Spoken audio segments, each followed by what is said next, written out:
Paço de Sousa ter uma presença humana tão forte na zona, porque é que ter-se dado com uma suspeita do Candil e não com a Lucerne? Muito bem, bom dia a todos, obrigado por este convite para estar convosco hoje. Eu queria, antes de mais, permitam-me esta circunstância de saudar a organização deste evento, nomeadamente a doutora Joaquina Indoro e também a administração do hospital e todos vós que aqui estáis presentes. Muitos de vós certamente estarão a perguntar-se a que propósito estão aqui a ouvir uma personalidade, uma pessoa que não tem muito a ver com a vossa área, com a vossa praia. A minha praia é um bocado diferente, eu só utilizo os cuidados médicos na perspectiva do utilizador, mas quero dizer que estou aqui com muito gosto para partilhar este momento, como aqui foi referido, mais cultural, no fundo, falar um pouco do nosso passado, porque nós, acho eu, que é bom termos uma noção da profundidade do tempo. Ou seja, nós não chegamos aqui por acaso, chegamos aqui, hoje somos o que somos, conhecemos o que conhecemos, temos evolução no mundo científico, no mundo, na nossa civilização, na forma como somos, nos comportamos, pensamos e acreditamos, porque houve alguma coisa lá atrás, portanto, porque houve gente que viveu, pensou também, produtou e que de alguma forma aqui nos fez chegar. E portanto, esta questão de procurar, no fundo, saber-se porque é que alguém que tem uma outra missão na vida pública, no meu caso, e também uma outra formação, se interessa por este passado, muitas vezes por um passado aparentemente obscuro, um tempo muito pouco conhecido. A resposta é precisamente essa, é porque eu quero saber mais sobre esses tempos do nosso passado, para me ajudar a perceber melhor aquilo que eu sou e aquilo que, de alguma forma, é a comunidade, a tribo onde eu hoje vivo e que pensa como pensa e é o que é. E por isso as histórias que eu contei e aquelas que espero contar focam-se precisamente em tempos menos conhecidos, como é a época à volta do ano 1000. Nomeadamente a época do Al-Andalus e da época e da zona onde nós nos encontramos. Ou seja, se nós perguntarmos a um cidadão comum, como foi aquilo que aconteceu comigo, perguntar a mim próprio como era o tempo e esta terra onde nós vivíamos há 1000 anos atrás, eu não sabia responder praticamente nada e só depois de muita investigação é que lá cheguei. E comecei essa investigação precisamente porque apareceu aqui, em Penafiel, um candil. Um candil é um instrumento de iluminação doméstico, árabe, que normalmente nós temos aqui registros, como disse a senhora doutora, romanos, porque temos aqui bem um castro galaico-romano, e era mais provável que aparecessem, como aparecem muitos instrumentos domésticos de matriz romana. Mas esse não, isto era árabe. Isso levou-me, de alguma forma, a alguma inquietação pessoal, de saber o que é que terá acontecido, porque o candil é do ano I, portanto, do século X, e depois percebi que, de facto, houve uma civilização que viveu no sul da Península Ibérica e que teve uma importância extraordinária, fundamental, crítica, diria eu, para muitas coisas que aconteceram depois no mundo, mas em especial aqui na nossa península, nomeadamente nesta área que referiu o Dr. Indoro, na área da medicina. Ou seja, o Al-Andalus, com sede em Córdoba nesse tempo, foi a cidade de Córdoba, para onde confluía tudo aquilo que era o grande conhecimento científico em várias áreas e que permitiu um desenvolvimento intelectual, técnico e científico brutal em relação ao conhecimento do tempo e ao avanço também da humanidade. Foi a terra, nós se calhar podemos lá chegar daqui a pouco, onde viveram muitos médicos com muita importância depois no futuro.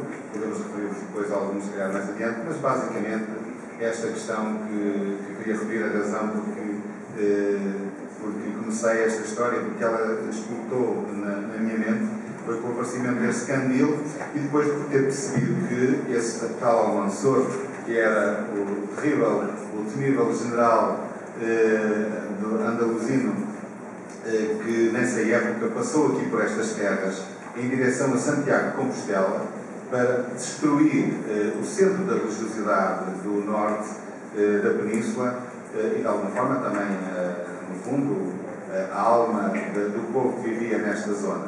E só para terminar esta primeira intervenção, a Anésia. Alguns de vós já terão alguma noção do que é a Anésia. A Anésia era precisamente um distrito militar de fronteira.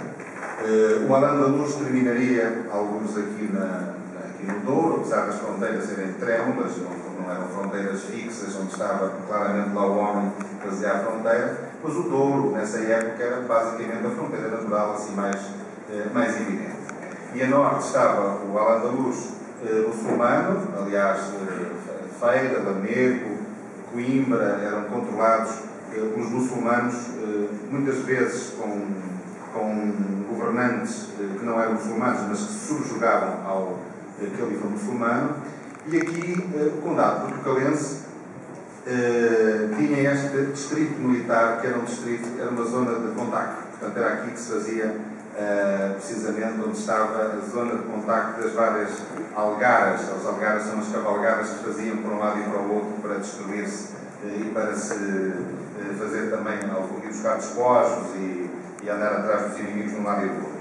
A Anésia, presume-se que a sua sede estivesse naquilo que hoje é a freguesia da Eja, portanto, entre os rios, Eja, Anésia, e nós sabemos muito pouco sobre esse espaço onde devia estar o ópio, onde devia estar a zona nuclear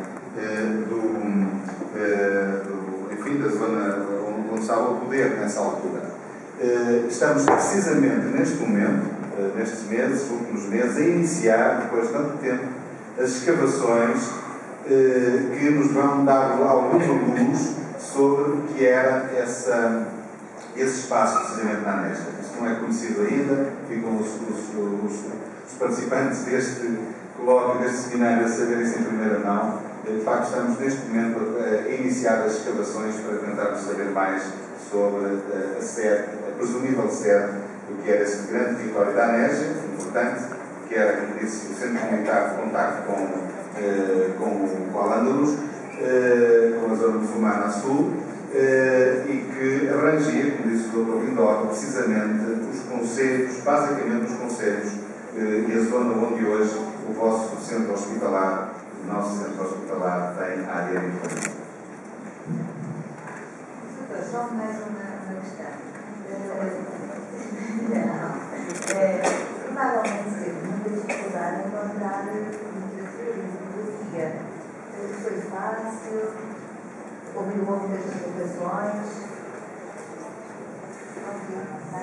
Sim, eu procurei recorrer a várias fontes primárias e secundárias. Portanto, as fontes primárias são basicamente os livros escritos no tempo, as fontes escritas no tempo que estamos a tratar.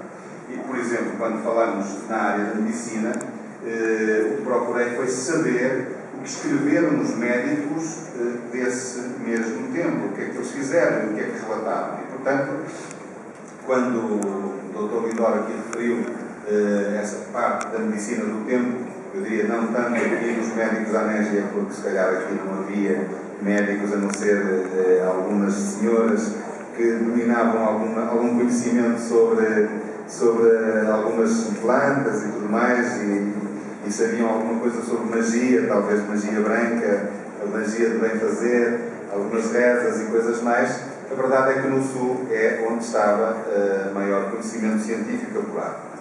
E como é que esse conhecimento científico, sobretudo médico, chega aqui à Península Ibérica nesse tempo e transforma esta terra, no Sul, obviamente, como um centro nevrálgico do conhecimento médico ou científico? Basicamente porque há um primeiro momento, no século IX, onde o conhecimento médico e científico vai ser sistematizado